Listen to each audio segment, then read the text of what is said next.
Olá, tudo bem? Vamos fazer mais esse Você no Divã, comigo, Aloysio Silva, psicanalista. O tema de hoje é dependência emocional. Quando a gente percebe que a gente é um dependente emocional, o que fazer? Por que a gente é dependente? Na verdade, todo dependente é dependente emocional. É o dependente químico, na verdade, é um dependente emocional. Ele tem tendência a ter dependência. Existem pessoas que têm tendência a ter dependência. É importante a gente compreender como é que isso acontece. Vou pedir a você que me diga aí o local onde você está, se o som está chegando bem. Se tiver alguma pergunta, fique à vontade.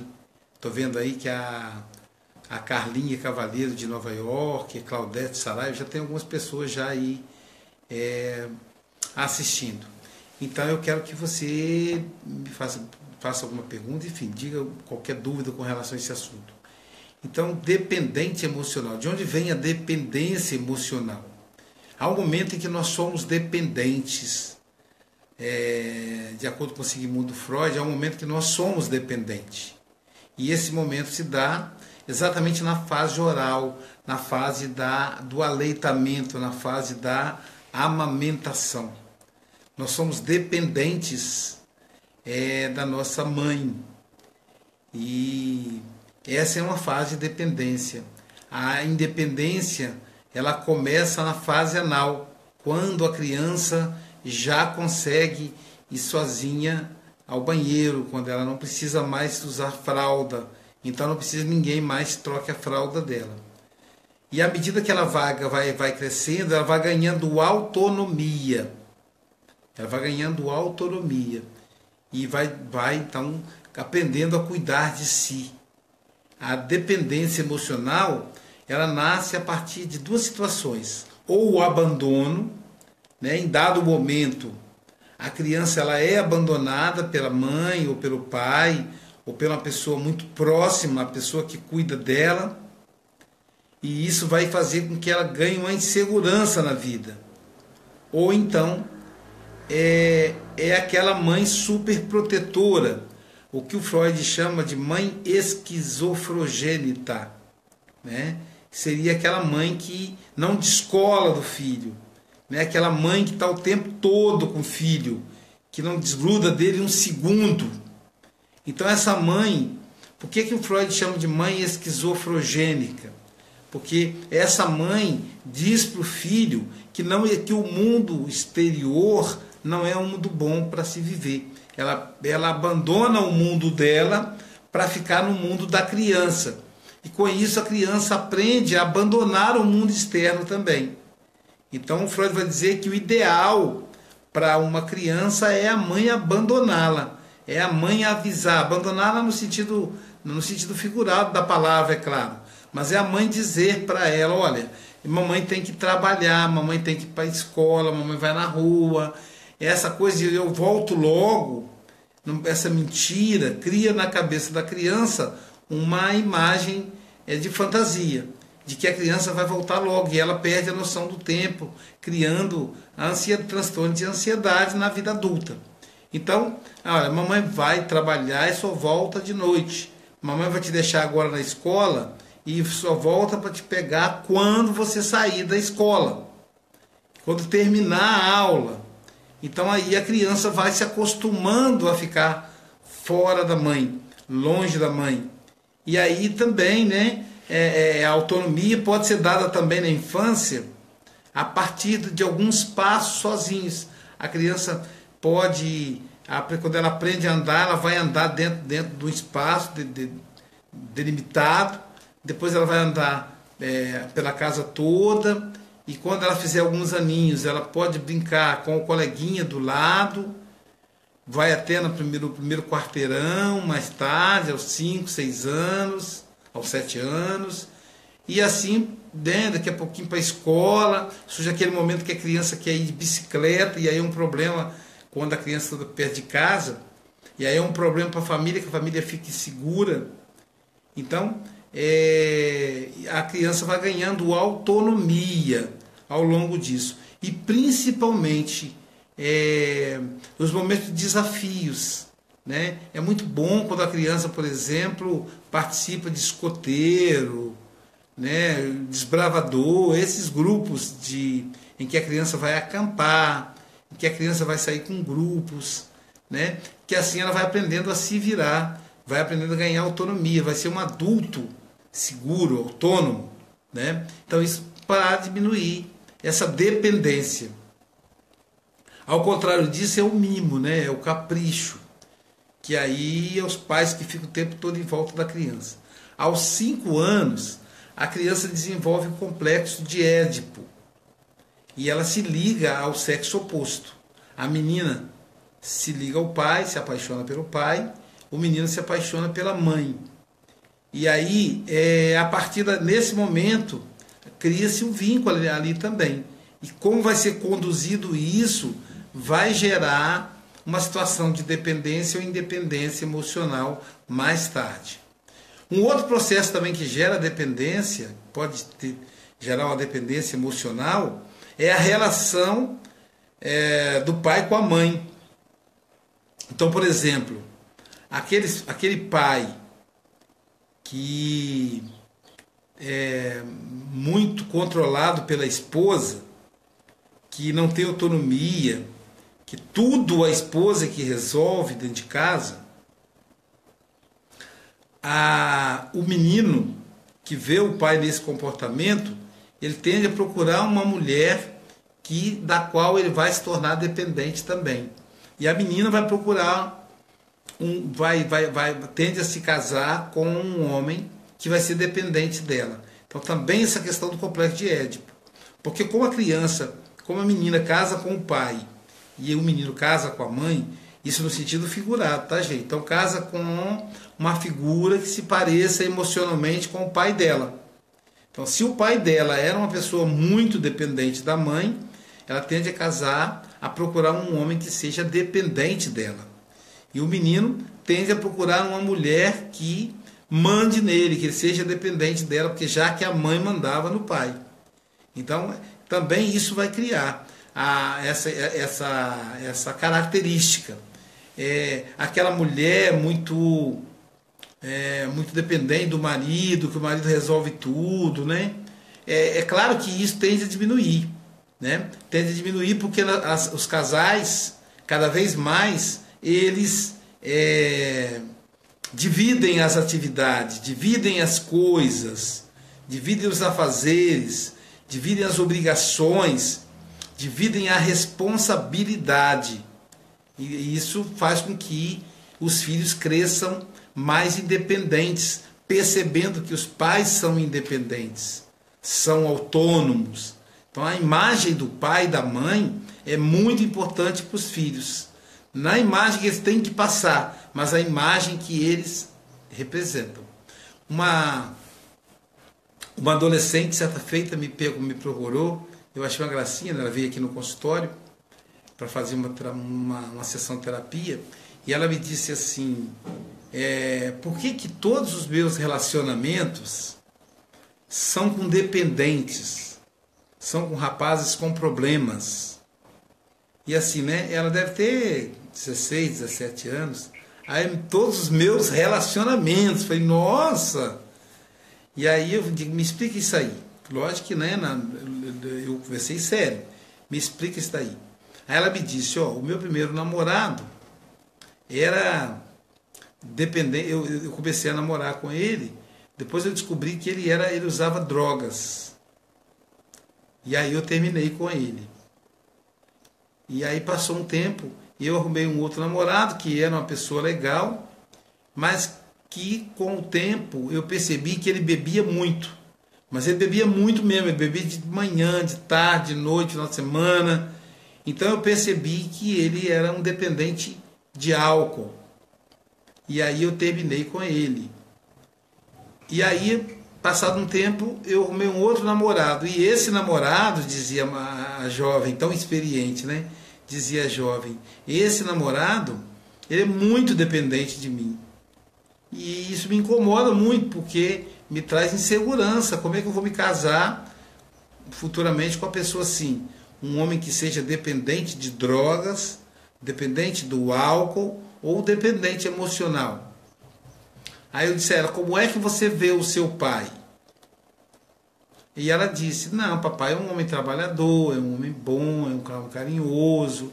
E teceu ali muitos elogios ao pai, o que é muito natural, porque ela é apaixonada pelo pai, né, como toda filha. E eu disse, então como é que é o relacionamento dele com a sua mãe? É um relacionamento bom. Mas como é que é? Como é que eles administram o lar? Eu fui instigando, né, para ela compreender. Aí ela falou, papai recebe o salário dele e entrega todo na mão da mamãe. E aí mamãe é que gerencia a casa. Mamãe é que tem que fazer a pintura, ela que contrata o pedreiro, ela que chama o cara do gás para trocar o botija de gás, ela que compra água mineral, ela que faz as compras, até a roupa dele é ela que compra. Aí eu disse, está correto dizer que seu pai é dependente da sua mãe? Aí ela, não, não. Mas, vamos lá. Você acha que não seria coerente o seu pai comprar as próprias roupas? Mas ele prefere que ela compre, que é o gosto dela. Isso é o discurso dele. Mas, no fundo, o que existe aí é uma dependência. Aí eu disse a ela, não seria coerente que ele administrasse, que ele gerisse o próprio salário? Ele trabalha o mês todo, recebe o salário. Não seria interessante que ele planejasse o que ele vai fazer com o que ele recebeu? E aí ela ficou pensando. Eu disse, você busca um namorado que seja semelhante ao seu pai. E aí a semelhança é como você vê o seu pai. Então, agora que você compreende como está com o seu pai, se é que você compreende, eu falei para ela, você compreender que seu pai é um dependente da sua mãe e que isso não é uma coisa legal, aí você vai conseguir se envolver com pessoa que não seja dependente. Mas lembrando sempre que você está buscando seu pai. Então é interessante você buscar a imagem dele, a imagem e fortaleza dele. Então a dependência nasce disso. E tem pessoas que são dependentes, tem pessoas que são dependentes dos amigos. A pessoa começa a conversar com você, faz amizade, vai na sua casa, você vai na dela, e aí ela vai no supermercado, ela quer ir com você, ela vai no cinema, ela quer ir na loja, e aí ela começa a ter ciúme dos seus outros amigos. Você não pode ter mais amigo nenhum, nem amiga nenhuma, você tem que ser amigo só dela, como se fosse um segundo casamento, mesmo a pessoa sendo casada. Então é uma pessoa dependente. Essa pessoa, por exemplo, é uma pessoa frágil, porque se ela se envolver no álcool, se ela se envolver com cigarro, se ela se envolver com qualquer coisa, ela tende a ficar dependente, porque ela já tem essa fragilidade. Ela já tem essa transferência, essa insegurança, né? Essa neurose de buscar no outro o que completa nela. É uma espécie de falta, é uma espécie de baixa autoestima, né? De baixa self-estima que ela tem e que isso ela projeta no outro, que o outro vai trazer para ela a segurança que ela busca. E essa segurança muitas vezes ela está buscando o pai, no caso da menina, ou buscando a mãe, no caso do homem. Então essa insegurança vai comprometendo a qualidade. Um outro caso que eu atendi, por exemplo, é uma pessoa que namora com o mesmo rapaz faz uma década. E aí ele não quer se casar porque ele não quer sair de casa. Aí e aí ela começou a se aborrecer, porque toda mulher, né, o pacto da civilização é a mulher quer ter filho, quer ter um lar, e o homem quer ter sexo. Esse é o princípio. Então, se o homem não tem propósito de casar, a tendência é ele ir aos poucos aborrecendo a sua parceira. Quem quer liberdade, que quer transar sem compromisso é só o homem. A mulher não quer. Normalmente a mulher quer ter uma família. Todas elas, sem exceção, querem ter uma família. Então, essa paciente começa a perceber e aí começa a apertar o namorado.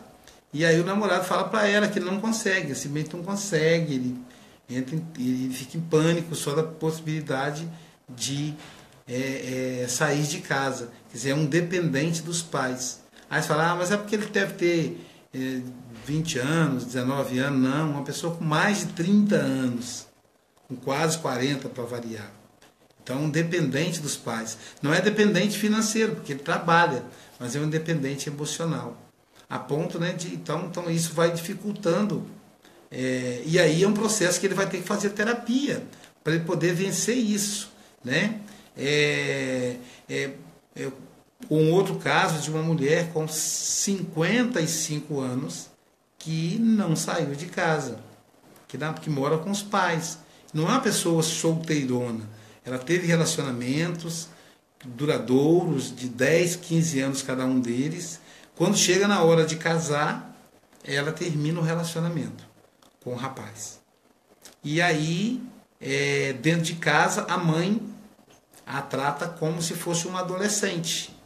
É exatamente esse processo que se constrói lá no relacionamento. Quer dizer, ela não quer sair de casa porque ela tem medo da independência. E a mãe retroalimenta isso, tratando-a como se ela fosse uma jovem. Por quê? Porque realmente, você morar com uma filha de 55 anos, a sua cabeça não está programada para isso.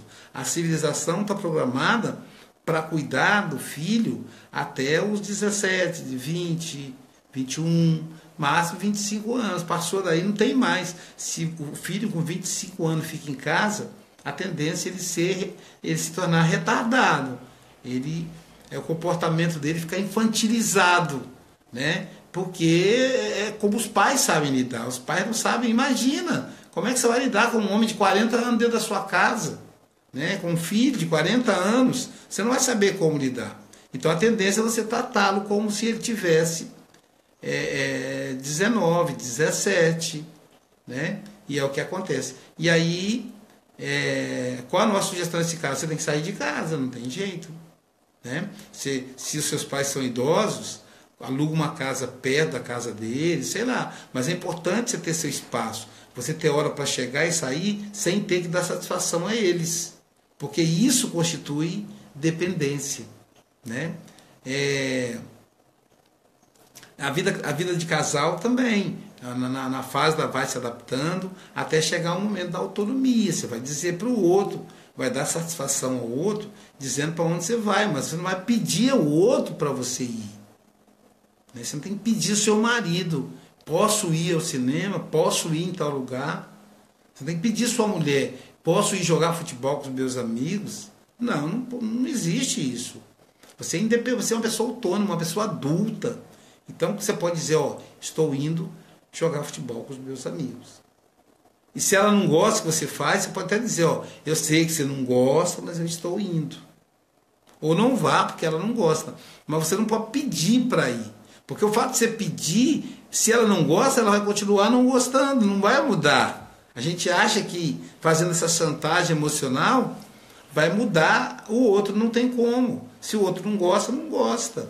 Se a sua esposa não gosta que você vai jogar bola, ela vai continuar não gostando, né? Então, indo ou não indo, você tem duas opções. Não ir, se não for tão importante para você, você vai abrir mão do seu lazer e não vai. Se for importante, você vai teimar em ir. Mas você não vai pedir, você vai informar que você vai, estou indo ali jogar bola, né? Às vezes a mulher tem algumas amigas que o marido não gosta, né? É um direito dele de não gostar, é um direito dela permanecer amiga da mulher ou não, né? Amiga solteira, por exemplo, né? Os homens têm muito preconceito de amiga solteira. Então, eu vou tomar um café com a minha amiga no shopping. Informar. Não vai pedir a ele. Mas ele não gosta que eu vá. Então, não vá. Mas aí é um problema seu, né?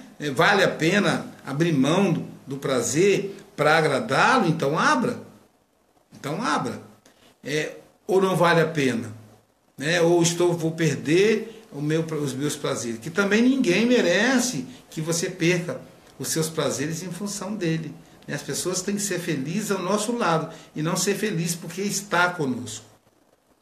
E assim também acontece conosco com relação a ela. Então, essa construção de autonomia do casal vai influenciar na educação dos filhos, na formação do caráter dos filhos.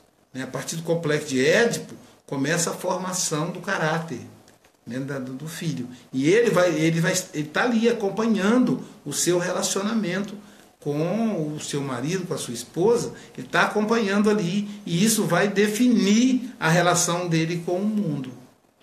Então, quanto mais autônomo, melhor para ele, mas mais autônomo ele vai ser também. E aí vamos criar uma relação mais autônoma, uma geração mais autônoma, uma geração menos dependentes. E isso é muito bom. Nós temos que ter autonomia. Né? Então, é isso por hoje, tá bom, gente? Vamos ver algumas perguntas que surgiram aí e a gente responde então. Vamos lá. Aqui tem muita coisa, caramba. Talvez não dê tempo de responder todos, mas vamos lá. É muita coisa. Heloísa Rosa Crespo tá assistindo, né? Compartilha para nós aí, Heloísa. Gregório Góes, Claudete Saraiva. Um abraço aí para Claudete. Carlinha Cavaleira, de Nova York. Mora em Nova York. Um abraço, Claudinha. John Harley, o nosso escritor, famoso biógrafo do Chico Xavier. Dr. Leonardo Pereira, que é o nosso psicanalista. Heloísa Rosa Crespo. Boa tarde, está dizendo Heloísa. Boa tarde, Heloísa. Vamos ver mais. Marineia Silva. Olá, Marineia, tudo bem? Bom que você está aí. Lauredi Rodrigues Freire. Olá, Lauredi. A minha prima querida Cideli Oliveira, um abraço. Malu Bermudes. A querida Cideli está dizendo, boa tarde, meu querido, boa tarde. Beijo para você, para o Nelsinho, para o Gilberto, tá bom? Carmen Lúcia Araújo. A Malu Bermudes, boa tarde, meu querido. Malu é de Pernambuco, né, Malu? Carlos José Prete Leal. Carlos é de Colatina, meu grande amigo Carlos. Um abraço para você e para a Kátia. Ronaldo, Dr. Ronaldo Menezes, psicanalista clínico. Olá, meu amigo, tudo de bom? Tudo bom? Tudo de bom para você também, Ronaldo. Ronaldo é de Caruaru, Pernambuco. Camila Vale. Boa tarde, Camila. Nossa querida Thaís Serafim, ótimo tema. Márcios José Passos. Um abraço, meu querido Márcio. Aguardando você aqui, cara, na nova turma de psicanálise. Nós vamos começar uma nova turma em Guarapari, gente, agora em março. Aproveitem aí a promoção de matrícula. Mês de janeiro, fevereiro, né? Tem desconto aí, fazendo a matrícula já. Primeiro sábado de março, salvo engano, cai no dia 3 de março, 4 de março. Primeiro é dia 3 de março. Começa a turma de psicanálise, turma 5, de quinta turma de Guarapari. Marcos Guimarães Kits. Um abraço, meu querido Marcos, tudo bem? Abraço na Rosângela. Grande mestre, está dizendo Carlinha Cavaleiro de Nova York. Luiz Concórdio Júnior, de Caruaru, Pernambuco. Lucinéia Candeia. Abraço, Lucinéia. Neuza Marcondes. Um abraço, Neuza. Boa tarde, meu irmão, está dizendo Márcio. Dalva Rangel. Minha amiga Dalva, um abraço para você, querida. Parabéns pelo trabalho que vem prestando pela tua sociedade. Obrigado, Márcio. Valéria Massi. Informações de grande relevância, está dizendo Márcios. Patrick Medani, um abraço, Patrick. Juliana Reidon Leite Spiller, um abraço, Juliana, minha querida aluna. Lu Patrocínio, também, minha aluna. Tudo bem, Lu? Um abraço para você, querida. Saudade de você, hein? Tem que aparecer aqui. Tainá Furlani, um abraço, Tainá. Patrícia Oliveira, um abraço, Patrícia. Ana Batista é de Portugal. Abraço, Ana Batista. Quem mais? Camila Gobi. Camila Stalsin Gobi. Abraço, Camila. Marcela Pereira. Marcela é de Denver, é isso? Colorado, Estados Unidos. Estarei aí em abril, Marcela. Jéssica Arão, um abraço, Jéssica. Vivian Dyer. Marcela está dizendo, bom dia, que tarde do nosso Brasil. Ah, ela está aqui no Brasil, a Marcela. Ela é de Denver, gente, capital do Colorado. Aí a Marcela está aqui no Brasil, né, Marcela? Está aí visitando as Minas Gerais, visitando a Estael. Então, abril está chegando, nós vamos nos ver em abril. Não, desculpa, estou confundindo aqui. Mas você está no Brasil? Você está aí no Colorado. Estou confundindo você com a Marcela lá da Espanha. Você está nos Estados Unidos. Então está chegando abril. De qualquer forma, nos vemos em abril. Filomena Pereira, abraço, Filomena. Fala na Rosângela Cascardo, ela aí, ó. Abraço, Rosângela. E também tem a Rosângela Faria. Regina Josefa, lá de Arco Verde, Pernambuco, um abraço. Ana Batista, muito interessante. Eduardo Martins. Marci Marcilene, abraço, Marci.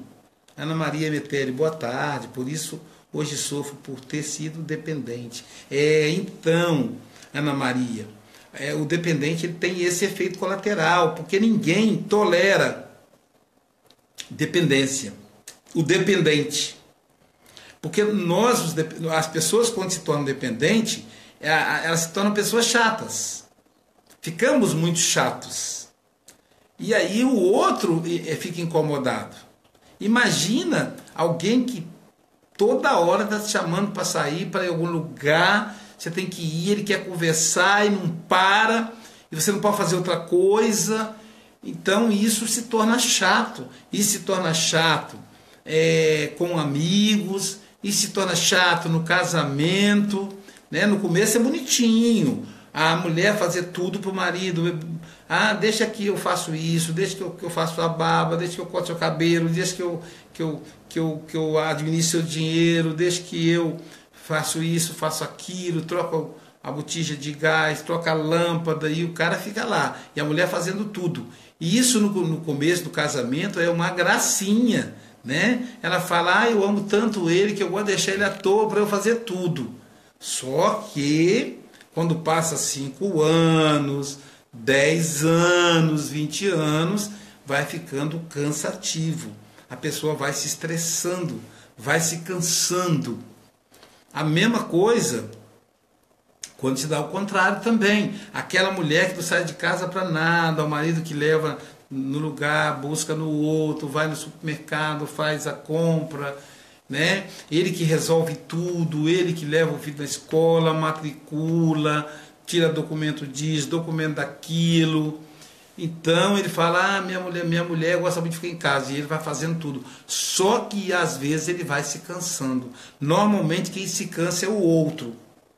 E a pessoa dependente, ela cai a autoestima, porque ela fica morrendo de medo de terminar um relacionamento, seja um relacionamento de amizade, seja um relacionamento conjugal. Ela fica com medo de terminar esse relacionamento e aí ela não sobreviver, porque ela está muito dependente do outro.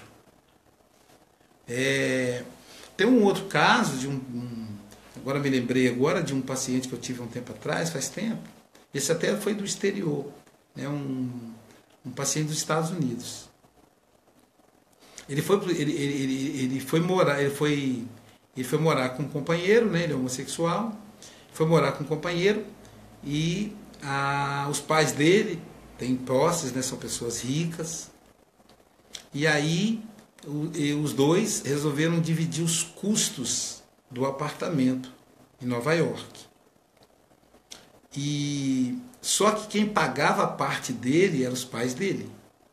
A parte do outro, o outro trabalhava duro para ganhar, para poder arcar.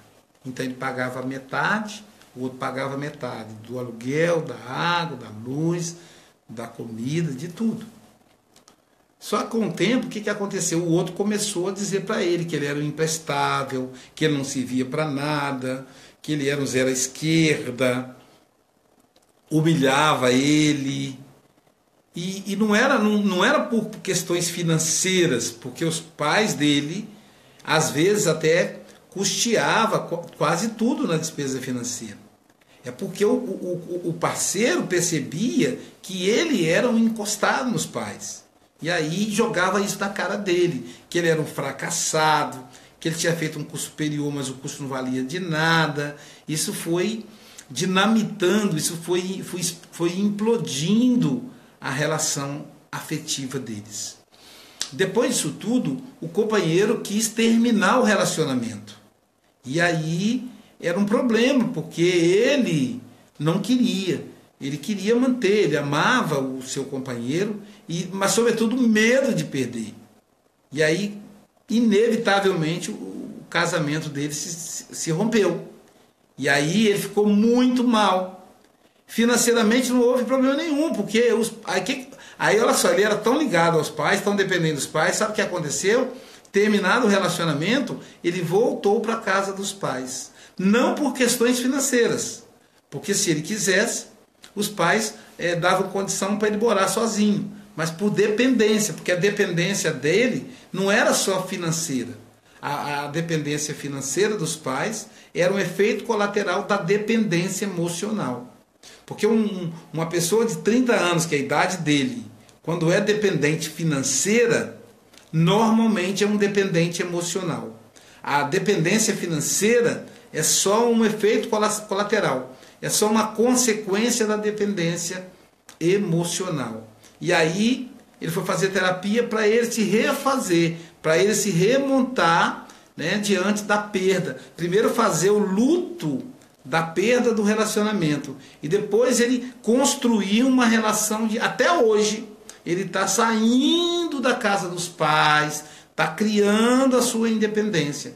Faz uns 3 anos que eu deixei de atendê-lo, né, que ele abandonou a terapia, mas até hoje, quando eu encontro, eu percebo que ele ainda está nessa luta, que talvez vá durar aí 5 anos, 10 anos, mas o importante é que ele consiga, porque um dia os pais vão morrer, como é que vai fazer? Como é que vai fazer? Né? Já que ele é dependente dos pais. Um outro caso também, isso foi mais ou menos uns 15 anos atrás. Um amigo que não conseguia se relacionar. Por quê? O pai era aposentado pelas Forças Armadas, era oficial da reserva, como eles chamam, né? Tinha um ótimo salário, e naquela relação de vínculo com a mãe, não sei o que ele arrumou, eu sei que ele tinha mais de 40 anos e ele não trabalhava, ele não tinha vínculo profissional, ele dependia da mesada do pai. Quer dizer, vocês imaginem um homem de 40 anos recebendo mesada do pai.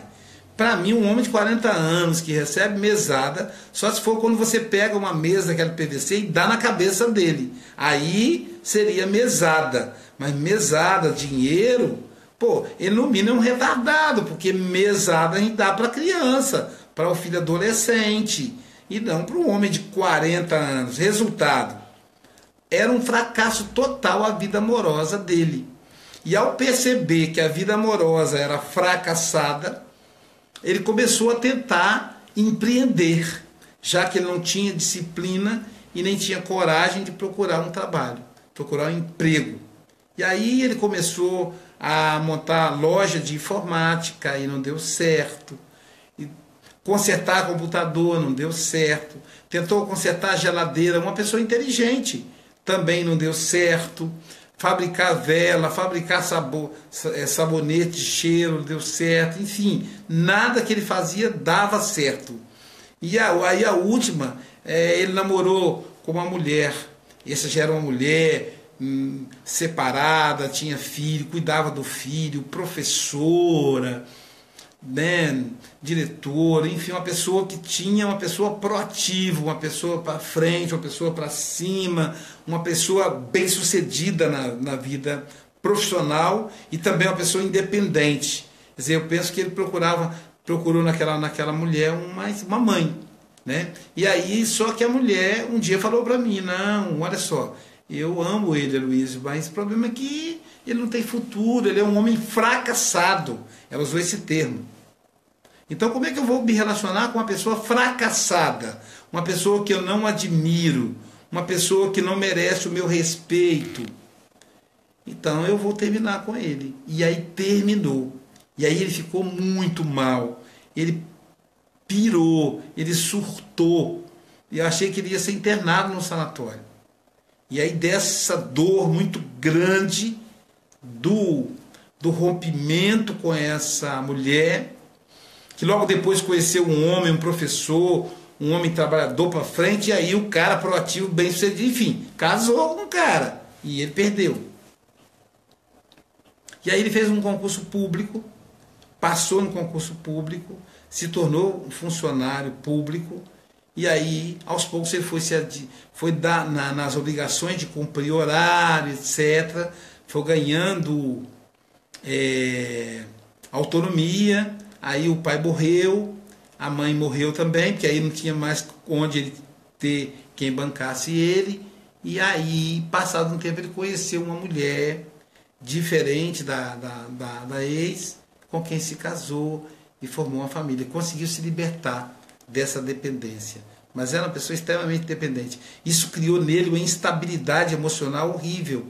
Ele ficou tipo um bipolar. Ele explodia de uma hora para outra, né, em função de ser um dependente emocional. Me lembrei desse caso clínico também. Delma Luz assistindo, Maria Luz Gomes, lá de Portugal também, Ada Cesares, Renata Cascardo, deve ser parente deve ser filha da Rosângela Cascardo. Renata, é um prazer tê-la aqui, hein? Laura Massa, verdade, professor. Júnior Vidal, um abraço, Júnior Vidal. Iva Massa, boa tarde, professor. Boa tarde, Iva. Cristiane Rocha, desculpem. Geisiane Dalmágio Schultz, um abraço, Geisiane. Luíde Rocha, Luíde, meu amigo Luíde, lá da Flórida, Estados Unidos. Vanusa Aparecida dos Santos, um abraço, Vanusa. Larry Silva, muito bom, fico só de olho, obrigado. Letícia Mendes, um abraço, Letícia. Larry, eu acho que é isso, né? Ver se está certo o nome. Grande aprendizado, muito bom, obrigado, Larry. Cida Cis, Regina Machado, Cida Souza, Murilo Viana, um abraço, Murilo. Orion Estelar, a Cida Cis está dizendo, muito interessante, essa dependência vai ficando chata, é verdade. Valéria Gama Rezende, Daniel Geiger, Patrícia Caroba de Araújo, um abraço, Patrícia. Patrícia foi minha aluna. Quem mais? Valéria Gama, boa tarde, Aloysio. Gede Somerizio, boa tarde, Gede Somerizio.